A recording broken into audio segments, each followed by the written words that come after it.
राज्य सरकारच्या लाडकी बहीण योजनेवरून काका पुतण्यामध्ये सुद्धा आता जुंपल्याचं चित्र आहे। शरद पवार यांनी लाडकी बहीण योजनेवरून सरकारवर केलेल्या टीकेला अजित पवार यांनी उत्तर दिलंय। सरकार महिलांच्या सुरक्षेसाठी पावलं उचलत असतं आणि सरकारला राज्यातील महिलांच्या सुरक्षेची काळजी असते असं प्रत्युत्तर अजित पवार यांनी दिलंय।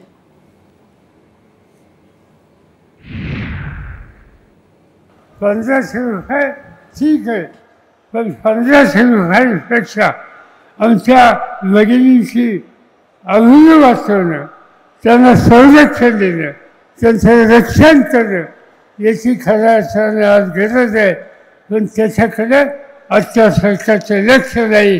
लोकांची फसवणूक हे करण्याच्या उद्देश काम या ठिकाणी दिसत आहे। 100% अब्रू वाचवण्याच्या संदर्भामध्ये कुणाचंही सरकार असेल, कुणाचंही आजपर्यंत जेवढे सरकार आली, जेवढे मुख्यमंत्री झाले, जेवढे गृहमंत्री झाले, त्या प्रत्येकालाच वाटत असतं की कायदा सुव्यवस्था चांगली ठेवली गेली पाहिजे आणि तशा पद्धतीचा प्रयत्न हा प्रत्येक सरकार करत असतं। आम्ही पण करतोय।